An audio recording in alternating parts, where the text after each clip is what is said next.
Vamos a iniciar la sesión del proceso de incorporación de la gestión del riesgo en un contexto de cambio climático con foco ahora en los proyectos de inversión pública. Es decir, cómo es que se inserta la metodología del análisis de riesgo en el proceso de elaboración de un estudio de preinversión.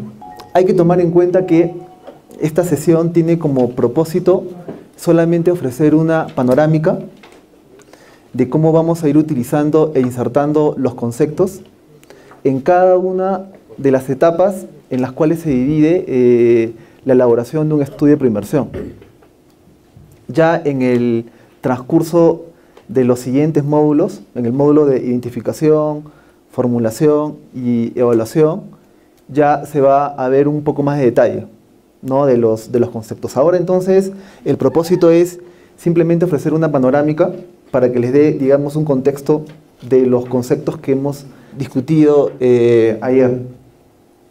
Además también vamos a aprovechar enfatizar algunos de los conceptos que acaban de trabajar ahora con sus grupos de trabajo. Un punto central que hay que tener en cuenta a la hora de insertar el análisis de riesgo en la elaboración de un estudio de preinversión es que este análisis de riesgo no es un capítulo del estudio de preinversión. El análisis de riesgo es una metodología que se incorpora de forma transversal en cada una de las etapas en que se estructura un estudio de preinversión. Es decir, el análisis de riesgo comienza desde, digamos, los primeros esbozos de los aspectos generales, luego en la identificación, formulación y evaluación, siempre respetando esa ruta secuencial, ¿no? El análisis de riesgo no es un enfoque que se desarrolla de manera simultánea o paralela en cada una de las etapas en que se divide un estudio de preinversión. El análisis se realiza entonces enfocándose de manera secuencial, ¿no?, en cada una de las partes en que se divide la elaboración de un estudio de preinversión. En la lámina ustedes pueden apreciar, ¿no?, de forma breve cada uno de los conceptos y los instrumentos de análisis que se utilizan en el análisis de riesgo de desastre. Primero, para el caso de los aspectos generales, el análisis de riesgo se inserta en el marco de referencia, ¿no? En el marco de referencia, que es el ítem de los aspectos generales, en el que se examina el criterio de pertinencia, es decir, la consistencia del proyecto, no con los lineamientos de política pública, planes de desarrollo nacional, sectorial, regional o local, y es allí en donde de forma explícita se debe aclarar, ¿no?, que el proyecto se está enmarcando, ¿no?, dentro de las políticas y normas de gestión de riesgos, de tal forma de que también facilite la revisión por parte del evaluador, ¿no?, al saber exactamente, digamos, las políticas y las normas técnicas que se han invocado para la preparación del estudio de preinversión. Luego, en la etapa de identificación, el análisis de riesgo se inserta, ¿no?, a partir del análisis de peligros y la construcción de escenarios. Habíamos dicho de que el punto de partida del análisis de riesgos es primero identificar los peligros, ¿no? A partir de la identificación de peligros es que uno puede realizar el ejercicio de exposición, ¿no? Que se deriva de haber ya determinado o delineado el área de impacto del peligro, y luego se examina la vulnerabilidad de la unidad productora existente, o si es que no existe la unidad productora y estamos en una naturaleza de intervención de creación, entonces analizamos los potenciales peligros que podría enfrentar la posible localización, ¿no? del proyecto de inversión pública. Aquí también juega mucho los conceptos de los componentes o categorías de la gestión de riesgo, ¿no? Habíamos dicho de que son tres, ¿no? La gestión de riesgo prospectiva, ¿no? Otra, ¿cuál es? Correctiva y reactiva, ¿no? Y habíamos comentado además que estas categorías de gestión de riesgo se diferencian en el sentido de que están ligadas al momento en el que se actúa frente al riesgo. Habíamos dicho de que en el caso de la gestión prospectiva y la gestión reactiva, el desastre aún no se ha producido, entonces abordamos acciones o actividades que nos permitan enfrentar el potencial riesgo de desastre, ¿no? Tanto para la gestión prospectiva y la gestión reactiva. Y en el caso de la gestión reactiva, se asume que el desastre ya ha ocurrido, entonces imaginamos qué tenemos que hacer en el marco del proyecto de inversión pública para poder enfrentar el desastre, ¿no? Entonces, en este caso, podríamos abordar el enfoque en el diagnóstico. En caso existe la unidad productora, podríamos abordar el enfoque de la gestión de riesgo reactiva, asumiendo que existe la unidad productora y que por lo tanto ya hay peligros existentes. Y la gestión correctiva ayuda a establecer acciones que nos permitan saber cómo enfrentar esos peligros o ese riesgo existente, ¿no? La gestión prospectiva, el término prospectivo está ligado a escenarios futuros, ¿no? Al análisis del comportamiento futuro de variables, ¿no? Ese es el concepto de prospectiva. Entonces, siempre cuando, digamos, ese término acompañe a gestión, tenemos que tener claro que son acciones y actividades que nos van a permitir enfrentar riesgos que aún no existen, ¿no? O, en su defecto, riesgos que podríamos construir durante la implementación del proyecto, ¿no? Entonces, nuevamente, gestión prospectiva está asociada al riesgo que aún no existe, pero que se podría construir con el proyecto porque probablemente lo estoy ubicando en un lugar que es, digamos, propenso a enfrentar el riesgo. En cambio, gestión correctiva es cuando el riesgo existe, ¿no? Porque la unidad productora existe y por lo tanto está sometida a peligros existentes. Y la gestión reactiva, ojo, trata de actividades y acciones ya cuando el desastre se ha producido, ¿no? Entonces, en ese caso, tendría que plantear acciones que me permitan cómo enfrentar y manejar la situación de desastre, ¿no? Por ejemplo, en un proyecto de atención de servicios médicos de alta complejidad, que son los hospitales, por ejemplo, una gestión, un enfoque de gestión reactiva sería, por ejemplo, acompañar en el presupuesto de inversión la compra de hospitales de campaña. para justamente, digamos, restablecer el servicio una vez producido el desastre. Y ahí estoy utilizando el enfoque de gestión reactiva, ¿no? Porque el desastre ya ha ocurrido, entonces en ese escenario, ¿qué cosa tengo que hacer? En cambio, los otros dos tipos de gestión, que es la prospectiva y la reactiva, en el marco de esas dos categorías de gestión de desastre, ahí planteo acciones y actividades que me permitan reducir el riesgo de desastre, ¿no? Evitarlo o prevenirlo.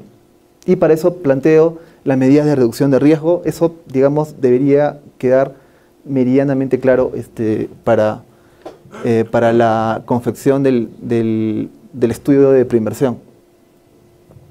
Entonces, un poco volviendo nuevamente a la etapa de identificación, habíamos dicho de que el diagnóstico, que es básicamente el momento en el que se recopila toda la información, ¿no? Para poder más adelante desarrollar los costos y beneficios de las alternativas de solución que planteemos para el proyecto.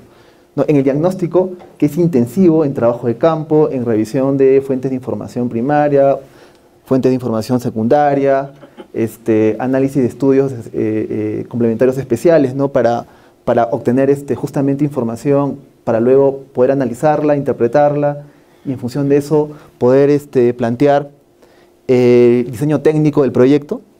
Es en el diagnóstico en donde yo debo analizar el peligro, ¿no? Porque en el marco de la búsqueda, ¿no? Y recopilación de información, en ese proceso yo tengo que identificar los peligros al cual podría estar afectado la unidad productora o el proyecto, ¿no? Tendría que organizar mi trabajo de campo, entonces poniendo en mis cuestionarios, ¿no? Esa identificación y además la caracterización de los peligros, ¿no? Eso en el diagnóstico.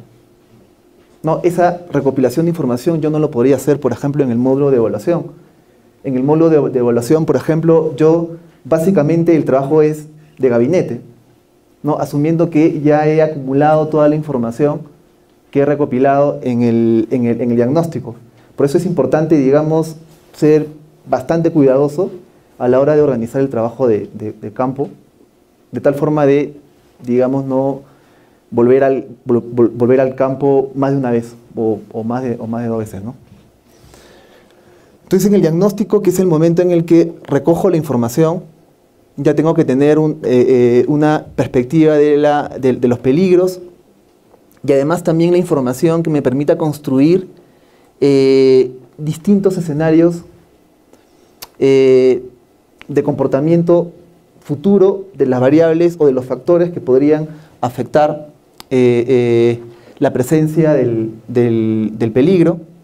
Y ahí puedo examinar, por ejemplo, los mapas de peligro disponibles, ¿no? La base de datos, por ejemplo, del CENAMI, ¿no? de información meteorológica, información de la temperatura en un determinado territorio. Y si es que no hay una serie histórica, entonces tendría que, por ejemplo, trabajar instrumentos de recopilación como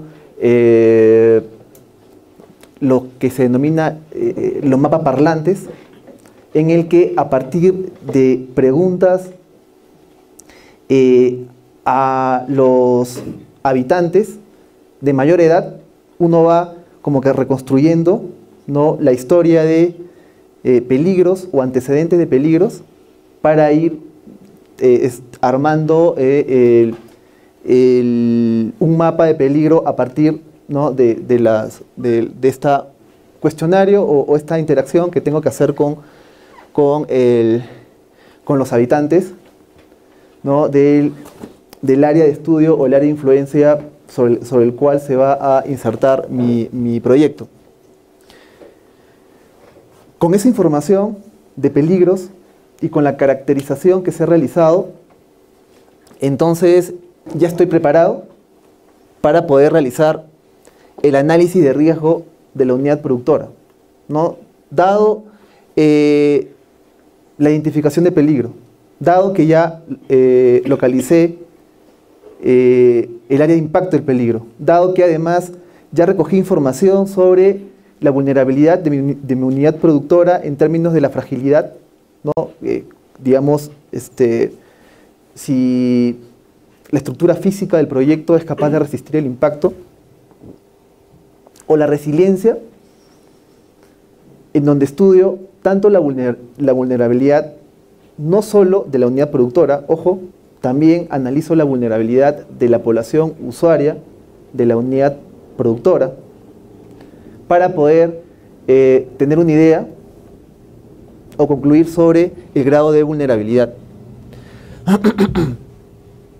Entonces, dado ese trabajo previo sobre el análisis de riesgo de desastre, ingreso al segundo ítem de la etapa de identificación, que es la definición del problema, las causas que explican el problema y los efectos. En nuestro árbol de problemas, dado que hemos concluido en que la unidad productora se encuentra en condición de riesgo, entonces nuestro árbol de problemas tiene que reflejar esa situación de riesgo, ¿no? Por ejemplo, si estamos trabajando un proyecto de acceso de agua para riego, y yo en mi trabajo previo de análisis de peligro y análisis de riesgo he encontrado que el canal de conducción de agua se encuentra expuesto, ¿no?, a un peligro de deslizamiento. Entonces, esa situación de riesgo la tengo que reflejar en mi árbol de problemas, ¿no? Un árbol de problemas, las causas se pueden dividir en causas por el lado de la oferta, por el lado de la demanda. Entonces, causas por el lado de la oferta, ya puedo incluir una causa directamente vinculada con la exposición del canal, ¿no?, de conducción de agua al peligro de deslizamiento. Y ahí ya estoy poniendo de forma explícita el análisis de riesgo que he realizado en el diagnóstico. No siempre es importante ver la forma como estamos introduciendo y aprovechando, ¿no?, la información y el análisis que hemos realizado en los anteriores ítems, ¿no? En este caso el diagnóstico y el árbol de problemas, y debe quedar reflejado, ¿no?, justamente las conclusiones al cual he arribado por realizar el análisis de riesgo. Entonces, luego de haber realizado la definición del problema, las causas que estarían originando el problema, haciendo explícito además las condiciones de riesgo, ¿no?, de la unidad productora, que es causas por el lado de la oferta, o la resiliencia o vulnerabilidad de la población usuaria, que sería las causas, ¿no?, por el lado de la demanda del proyecto. Ya puedo plantear mi árbol de objetivos. En el marco del árbol de objetivos, y a partir de la identificación de los medios fundamentales, ya puedo plantear las acciones en las que de manera explícita voy a incluir las medidas de gestión correctiva, ¿no? Si, por ejemplo, una causa indirecta de último nivel fue la exposición del canal de conducción de agua, ¿no?, en un problema ligado al acceso de agua para riego, entonces ya como una medida de gestión correctiva podría ser plantear un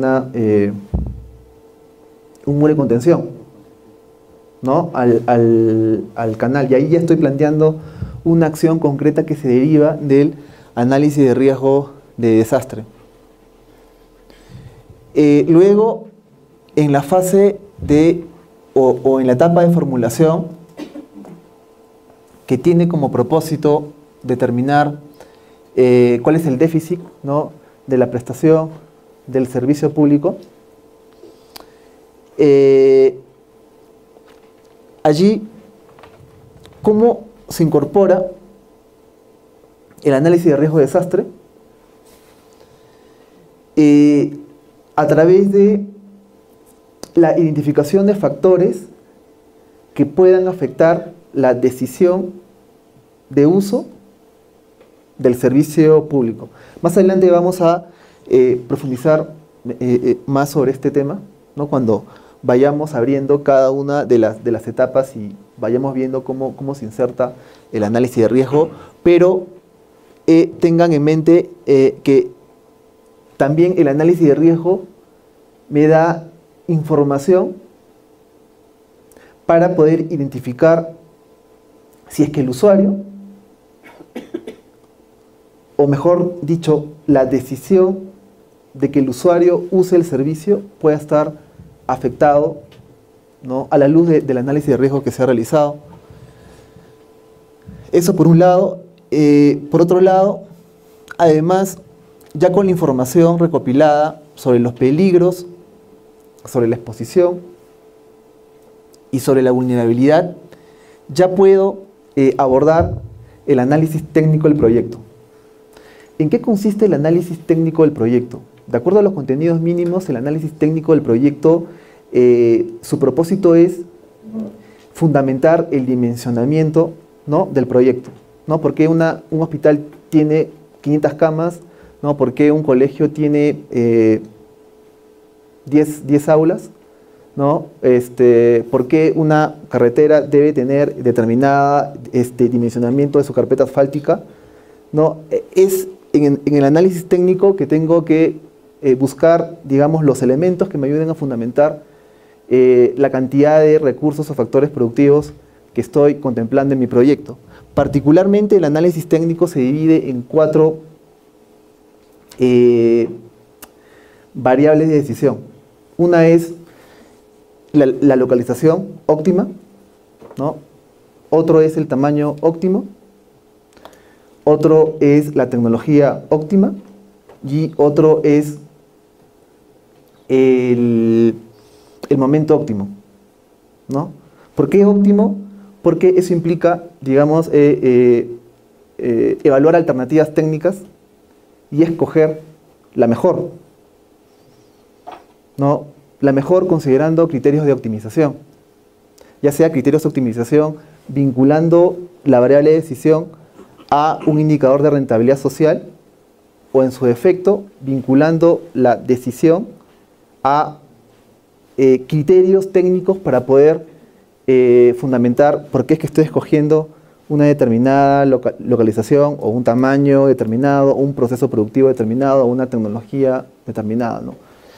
Entonces, el análisis técnico, que es básicamente el abordaje de estos 4 elementos de decisión que les acabo de comentar, allí también es donde se inserta el análisis de riesgo. Por ejemplo, para abordar la localización óptima del proyecto, yo ya he recogido, en mi trabajo de campo que hice en el diagnóstico, ya he recogido información sobre cuál es el área de impacto de los peligros que he identificado dentro del área de influencia del proyecto. Entonces ya tengo insumos para poder examinar si es que, dada una alternativa de localización, si va a estar, en qué grado va a estar afectado por el impacto del proyecto. Además, si es que en mi trabajo de campo también hice un ejercicio de medida de la fragilidad de la infraestructura física. Entonces, con ese dato ya puedo abordar en mi análisis técnico la tecnología de construcción, por ejemplo, o la tecnología de producción, ¿no? Dado, digamos, esta información de fragilidad que he encontrado en mi trabajo de campo, ¿no? Y de esa forma, entonces, estamos aprovechando la información que hemos sistematizado, analizado, el ítem del diagnóstico. Y bueno, finalmente, dado el planteamiento técnico del proyecto, no, dada la tecnología que estamos de construcción que se ha utilizado, dado la localización donde estamos colocando al proyecto, eso finalmente se va a reflejar en costos, ¿no? Cuando ya le demos valor a los insumos o los factores productivos que hemos fundamentado en el análisis técnico del proyecto. Y finalmente, en la evaluación, realizamos un análisis diferenciado de la conveniencia de utilizar las medidas de reducción de riesgo. Ayer habíamos comentado, ¿no?, sobre cuál es la lógica de cómo se aborda la evaluación marginal, ¿no? Porque lo que se busca es cuál es el aporte marginal de solamente las medidas de reducción de riesgo. Es decir, comparo el monto de inversión que destino o que voy a destinar a las medidas de reducción de riesgo y eso lo comparo, ¿no?, con los costos que voy a evitar, ¿no?, o los beneficios que se iban a perder y que por la reducción del riesgo ya no se pierden. Entonces son elementos que se atribuyen a la presencia de la reducción de las medidas de reducción de riesgo. Entonces hago esa comparación y el indicador que permite sintetizar, digamos, esa corriente de costos y la corriente de beneficios que se desprenden de la instalación de las medidas de reducción de riesgo es el valor presente, ¿no?, de los beneficios netos de las medidas de reducción de riesgo de desastre, ¿no? Y en función a eso, si es que mi resultado es positivo, entonces esos flujos que se derivan de las medidas de reducción de riesgo se incorporan en el flujo de costos y beneficios sociales global del proyecto, ¿no? Entonces, si es que encontramos que es conveniente la incorporación de las medidas de reducción de riesgo, entonces los flujos de costos y beneficios sociales globales van a sufrir una modificación porque voy a incorporar estos flujos de costos y beneficios de las medidas de reducción de riesgo. Si en caso el resultado sea negativo, sea menor a cero el indicador, el valor presente de los beneficios netos de incorporar medidas de reducción de riesgo de desastre, entonces los flujos de costos y beneficios originales quedan intactos, ¿no? Posteriormente también se hace el ejercicio de sostenibilidad de las medidas adoptadas. Es decir, digamos, tengo que asegurar la operación y mantenimiento de las medidas de reducción de riesgo que haya planteado en el marco del proyecto. En el caso de la gestión, y particularmente en la resiliencia, examino cómo es que voy preparando a la población, ¿no?, para poder enfrentar un potencial desastre. O por ejemplo, dentro de resiliencia también puedo incorporar en el marco de la gestión reactiva, por ejemplo, planes de contingencia, sistemas de alerta temprana, o sea, la forma como se está manejando o gestionando o administrando la presencia de un peligro inminente, por ejemplo, ¿no? Y en el marco lógico también se debe plantear o debe reflejar cada una de las medidas de reducción de riesgo que he planteado en los componentes y en las metas físicas del proyecto y los supuestos, ¿no?, que estoy estableciendo para que estas medidas de reducción de riesgo sean sostenibles en el tiempo.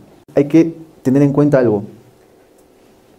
Si como fruto del análisis de riesgo que realizo en mi trabajo de campo resulta que no hay condición de riesgo, entonces ahí se acaba el análisis de la gestión de riesgo pero para todos los proyectos, ¿ah? Independientemente de su, digamos, de su tipología, función. Si es que encuentro que mi unidad productora no va a estar expuesta a peligro, entonces ahí no sería lógico incorporar medidas de reducción de riesgo, ¿no?, en un proyecto en el que, como fruto de mi diagnóstico, concluyo que no está expuesto a riesgo. Ahora, también puedo concluir de que no hay condición de riesgo si veo de que mi proyecto está expuesto al peligro, pero no es vulnerable, ¿no?, porque su estructura física está hecha de tal forma que puede resistir y recuperarse de forma autónoma ante el impacto del peligro. Y si es que hay peligro, pero si la unidad productora no está expuesta, igual, ¿no?, es la misma conclusión. Entonces, sí es importante, digamos, en el diagnóstico se resuelve finalmente si vale la pena continuar o no con el análisis de riesgo de desastre, ¿no? Pero sí es una buena precisión en el sentido de que no es que todos los proyectos, digamos, todo el universo de proyectos van a tener que abordarse en su totalidad el análisis de riesgo, ¿no? Todo en realidad, aquí la ruta crítica, ¿no?, la marca el diagnóstico, ¿no? El diagnóstico en el análisis de riesgo de desastre. La identificación se divide en 3 ejes de análisis, ya un poco adelantándome, digamos, al módulo de identificación, pero vale la pena para poder, digamos, en ese contexto entender bien el concepto. En la identificación, particularmente el diagnóstico se divide en 3 ejes de análisis. El primer eje de análisis es la definición del área de estudio y el área de influencia. El segundo eje de análisis es el análisis de la unidad productora, ojo, existente, ¿no? Y el tercer eje de análisis es los involucrados. No todos los proyectos van a tener que desarrollar los 3 ítems, ¿no? Hay algunos proyectos en los cuales no existe una capacidad prestadora de servicios dentro del área de influencia del proyecto. Entonces, en esos casos, el segundo eje de análisis se deja de lado. Para el caso, sí, de aquellos proyectos en los cuales sí existe una unidad productora dentro del área de estudio y el área de influencia, cuando existe la unidad productora, entonces allí vamos a utilizar el enfoque de la gestión correctiva porque el peligro existe. Sí, latente. Entonces, dado que el peligro existe, la forma como lo enfrento es, digamos, con acciones o actividades que permitan corregir, ¿no? Corregir o enfrentar el peligro existente, ¿no? Ese es el enfoque de la gestión correctiva, ¿no? Es el abordaje del riesgo o del peligro existente. La gestión prospectiva es el enfoque que se utiliza cuando el riesgo aún no existe o que nosotros la podemos construir con la implementación del proyecto, ¿no?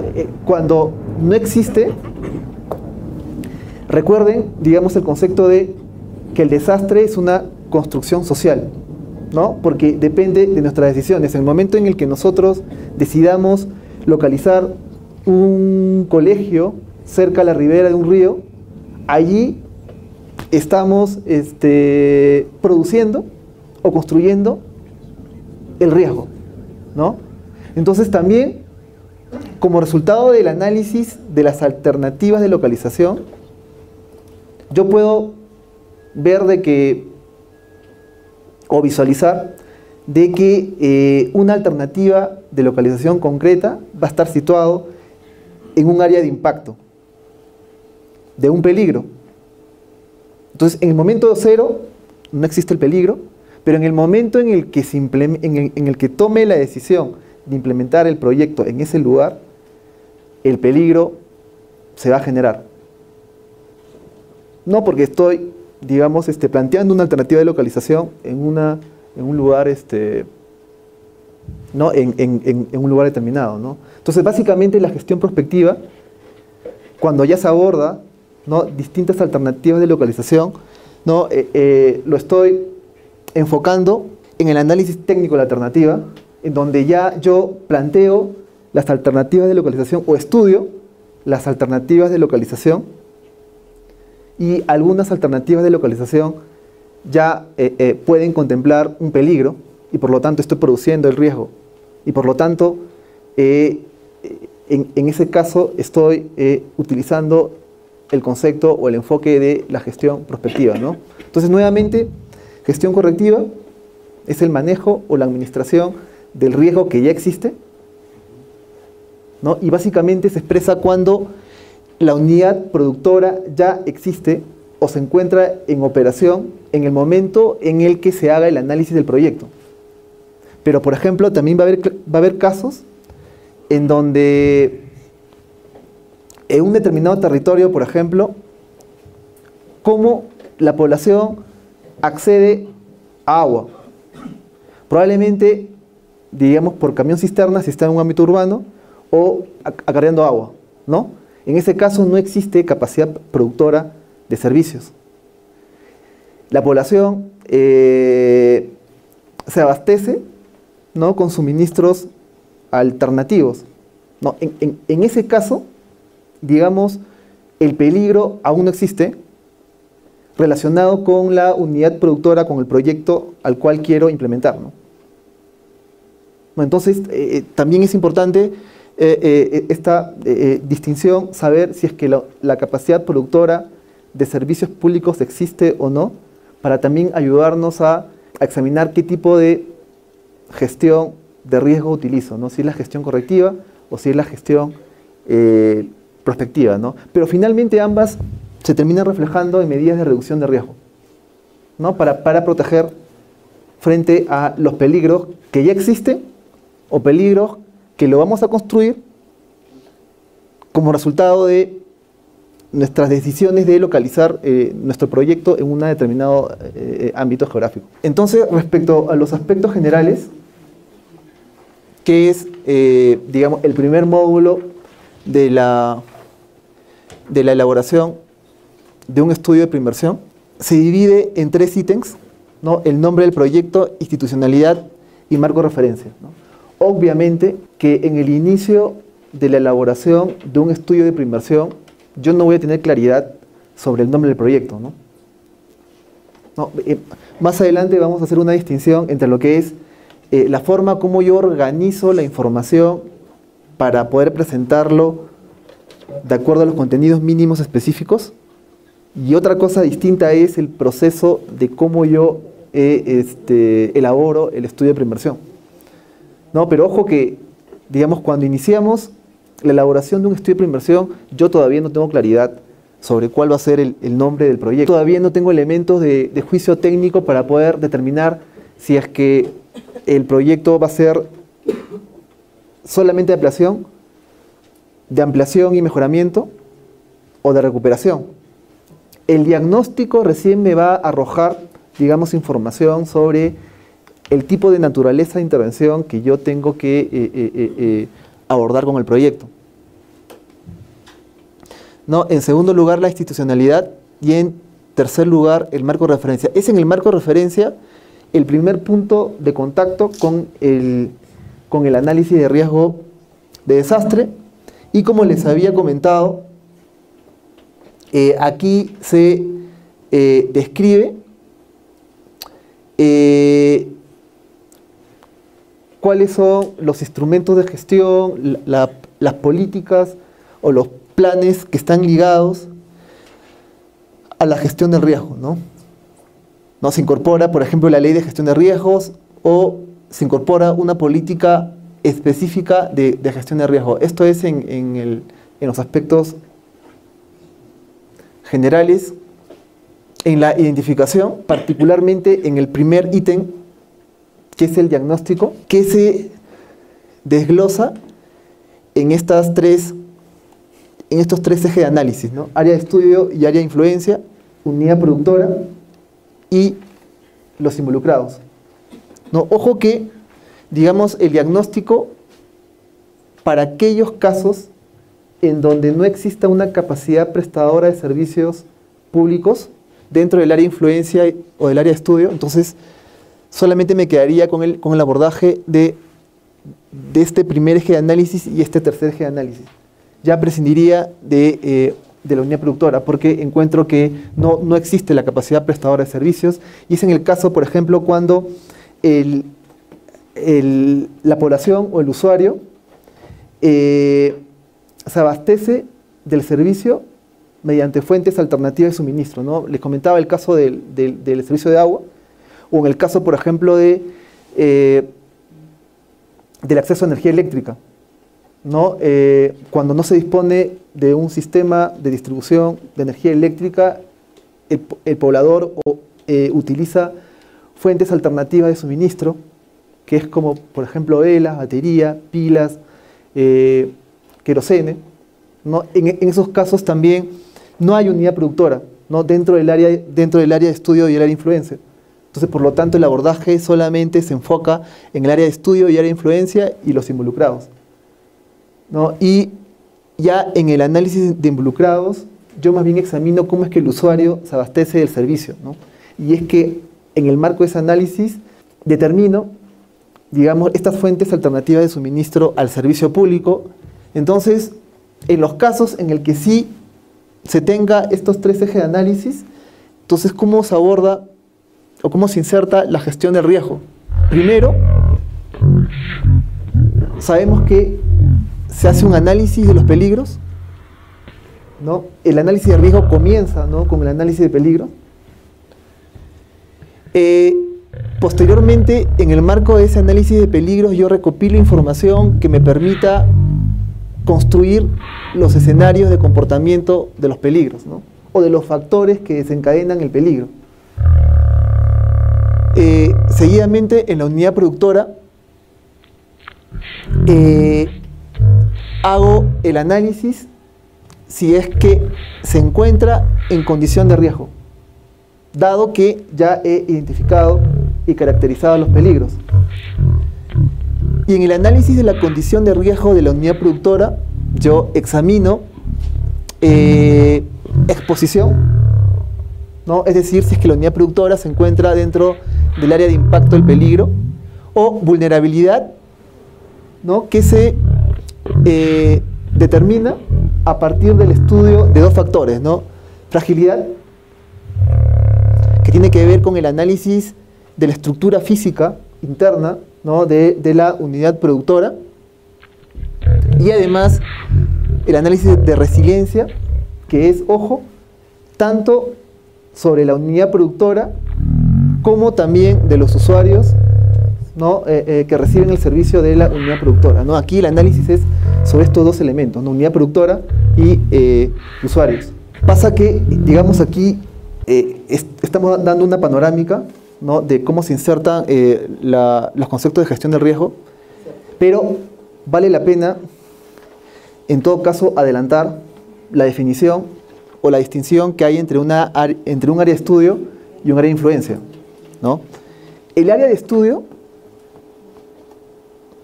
o mejor, primero empiezo con el concepto más manejable y más sencillo, que es el área de influencia. El área de influencia es aquel espacio geográfico que aloja a la población afectada por el problema que se quiere resolver con el proyecto. Ese es el concepto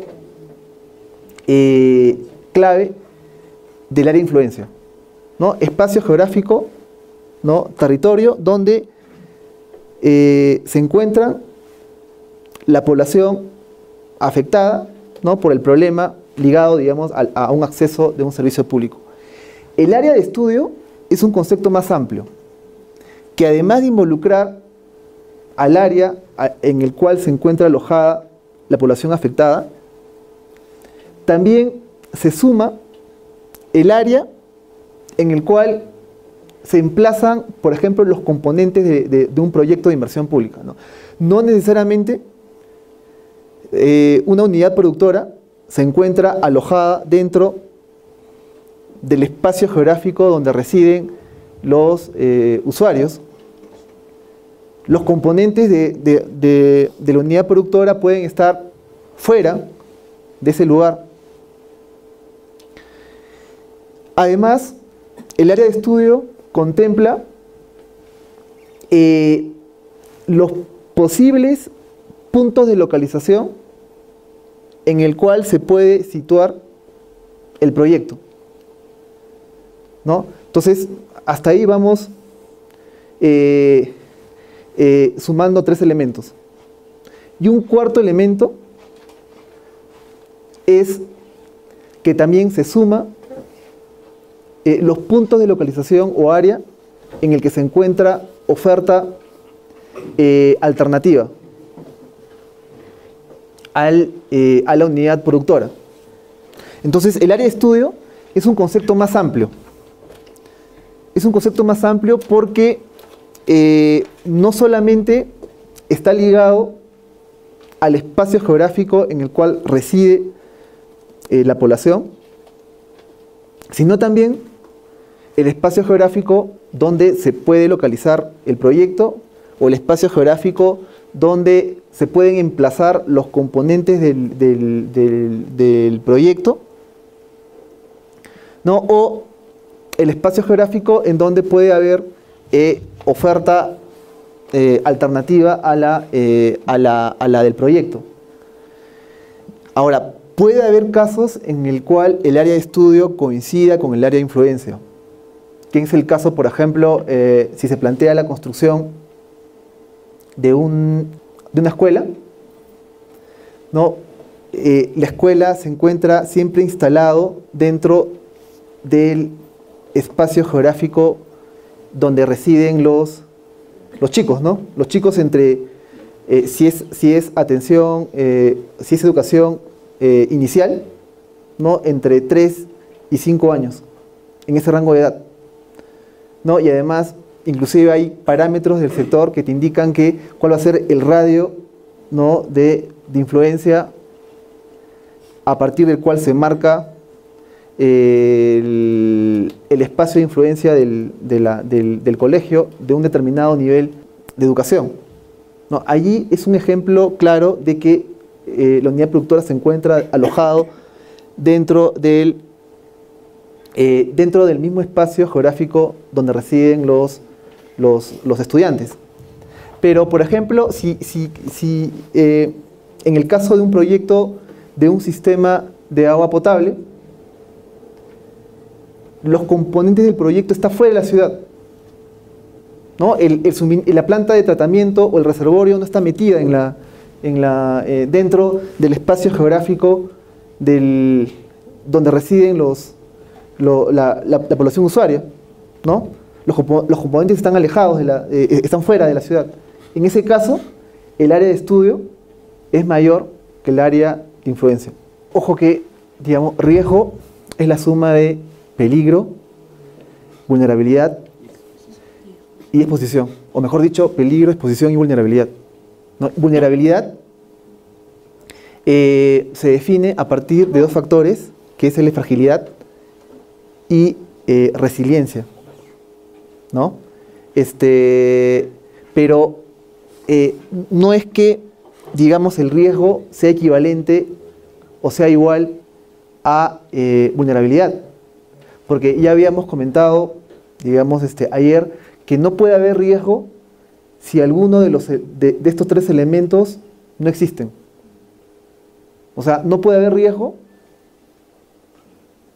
si, por ejemplo, no existe, o sea, de hecho que no hay riesgo si no hay peligro, ¿no? Pero puede haber peligro y si es que la unidad productora no está dentro del área de impacto del peligro, entonces no hay riesgo. Hay peligro, pero no hay riesgo, porque la unidad productora no se sitúa dentro del área de impacto del peligro. Ahora, la unidad productora puede estar dentro del área de impacto del peligro pero sin embargo no puede ser vulnerable porque no tiene ni fragilidad y tiene alta resiliencia. Entonces, en ese caso, uno también puede concluir de que no hay condición de riesgo, ¿no? Entonces, digamos, ojo que el riesgo se construye a partir de estos tres parámetros, ¿no? Peligro, exposición y vulnerabilidad, ¿no? No puede haber riesgo si es que falta algunas de estos parámetros, ¿no? Luego de haber determinado la condición de riesgo, que lo hago a partir de la identificación de peligros y del análisis de exposición y el de vulnerabilidad, ya puedo estimar la probabilidad de daños y pérdidas, ¿no? Como parte de la información que recojo en el diagnóstico, tendría que recabar información para la estimación de la probabilidad de daños y pérdidas.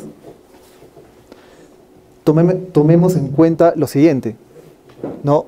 Que la probabilidad surge, ¿no?, del planteamiento o construcción de escenarios. Y para eso tengo que examinar cuál va a ser la probable evolución de los peligros y de los factores que desencadenan el peligro en el tiempo, y para eso les había comentado que habría que trabajar información o base de datos de CENAMI, mapas de peligro, mapas parlantes, digamos, los instrumentos de recopilación de información y las fuentes de información las vamos a entregar con mayor claridad en el siguiente módulo de identificación, ¿no? Solamente les estamos adelantando la forma como se llega a la probabilidad de ocurrencia. Y los daños y pérdidas están asociados a la intensidad, ¿no?, del impacto del peligro. En términos de, por ejemplo, qué tan frágil es la unidad productora como para resistir el impacto, ¿no? ¿Qué tan bajo es la resiliencia tanto de la unidad productora como de la población usuaria del servicio? Y con esos elementos se estima la probabilidad de daños y pérdidas, ¿no?, que es una cifra, ¿no?, es una cuantificación, ¿no?, del daño que se expresa en términos monetarios, ¿no? Luego, habíamos comentado que, dado el trabajo que se ha realizado en el diagnóstico y que me arrojó condición de riesgo de la unidad productora, ojo, es que ya incorporo ese análisis en la definición del problema, causas y efectos, ¿no? Y además, ojo, que en caso la conclusión haya sido que no hay condición de riesgo, entonces aquí se acaba el análisis de riesgo, ¿no? Entonces, claro, si no hay condición de riesgo, entonces finalmente el árbol de problemas no tendría que reflejar algo que no existe, ¿no? Solamente cuando hay condición de riesgo es que esto se termina reflejando en los factores que originan el problema y además los efectos que desencadenan el proyecto, ¿no?, el problema. Y dado que ya tengo conocimiento de cómo se manifiesta, ¿no?, la condición de riesgo a través de las causas que originan el problema central, causas tanto por el lado de la oferta, causas tanto por el lado de la demanda. Ojo que también voy a encontrar elementos de riesgo por el lado de la demanda, examinando a la población. ¿Y cómo es que encuentro indicios de riesgo o manifestación de riesgo reflejado en variables por el lado de la demanda, por el lado de la población?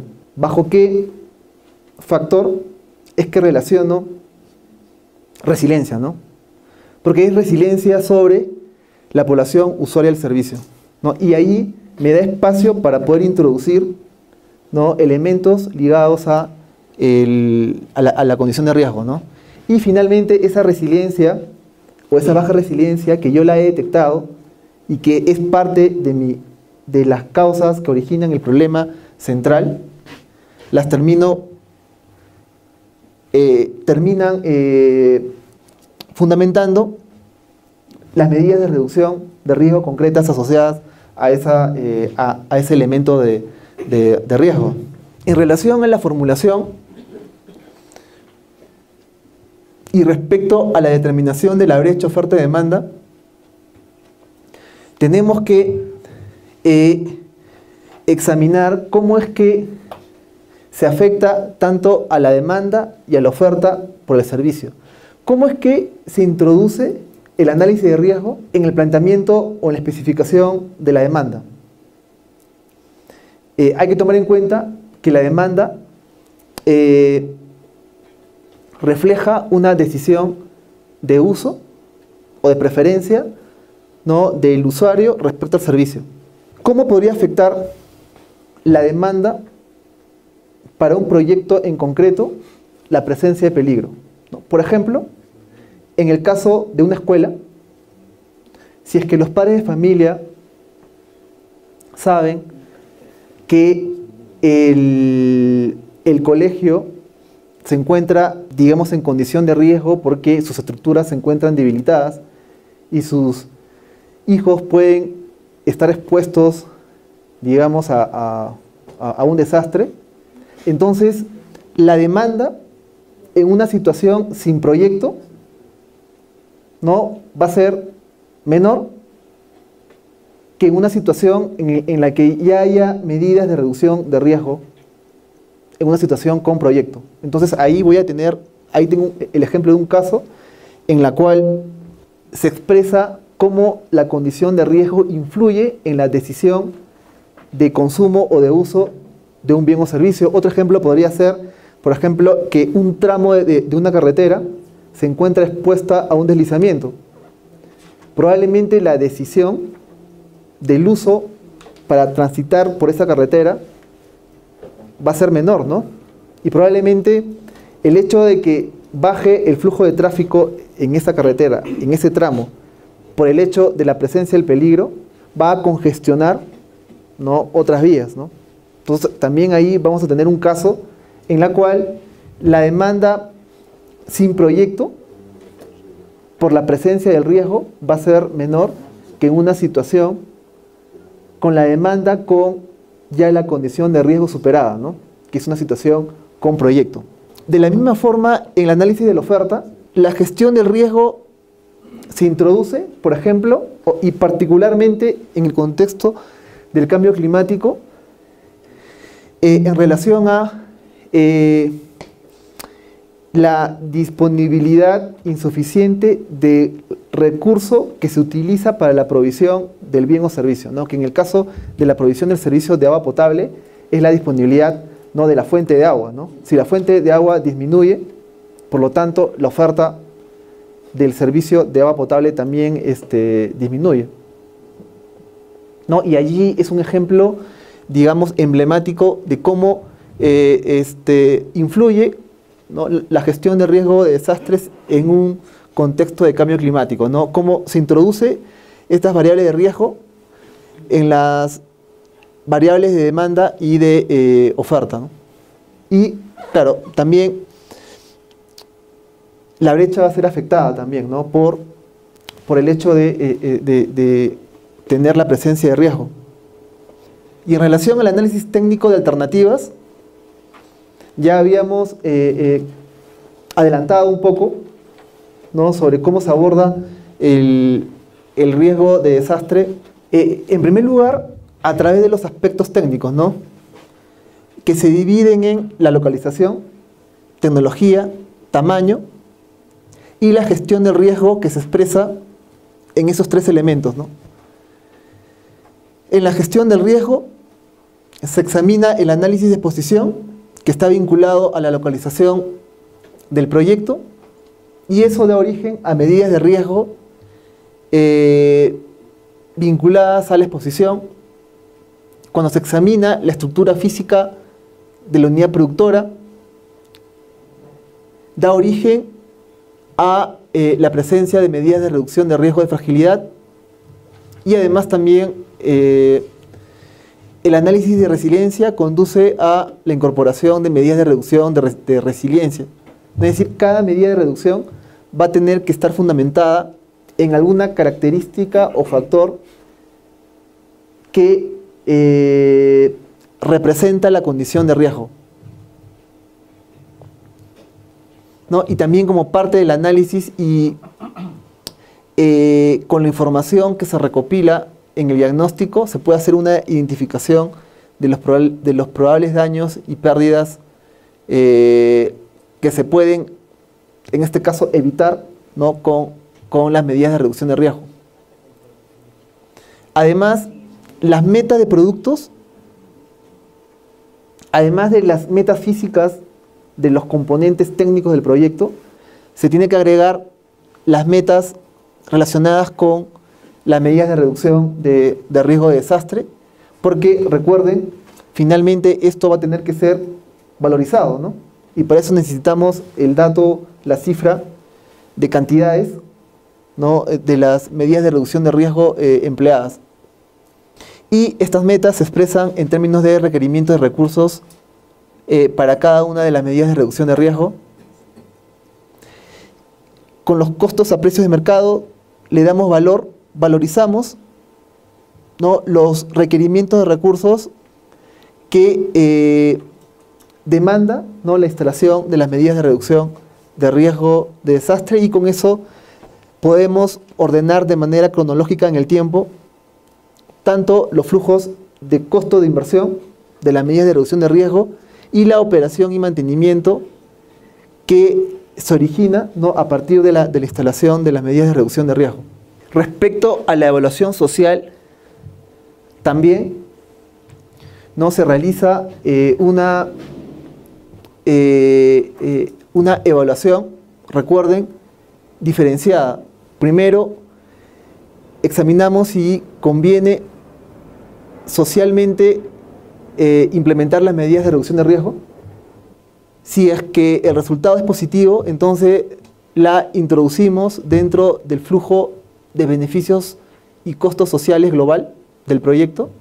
Además, también hacemos un análisis de sensibilidad de las medidas de reducción de riesgo. Aquí también el análisis de sensibilidad también está asociado a los escenarios que hemos generado para la construcción de riesgos del proyecto.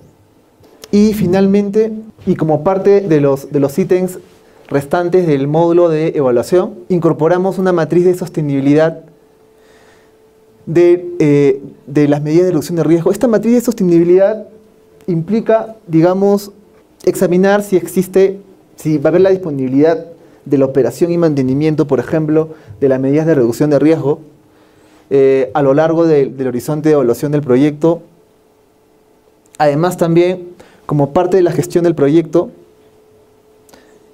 de la gestión, ojo, de la operación y mantenimiento del proyecto, es que también incorporamos las medidas de reducción de riesgo vinculadas a la resiliencia, ¿no? En términos, por ejemplo, de cómo gestionamos un sistema de información que nos permita monitorear los factores que desencadenan los peligros al cual está expuesto la unidad productora o el proyecto en general. Y la matriz de marco lógico ya resume, ¿no? las medidas de reducción de riesgo que se han insertado a nivel de las acciones y componentes del proyecto, acompañando con los supuestos, también referidos al cambio climático, ¿no? Aquí en los supuestos va a ayudar mucho, digamos, lo que se haya trabajado en el diagnóstico y particularmente en la construcción de los escenarios de riesgo, ¿no? del proyecto. Ahora, esto en realidad el objetivo era solamente dar una panorámica de cómo se inserta esta metodología, y cada uno de estos aspectos van a ser profundizados en los siguientes módulos, ¿no?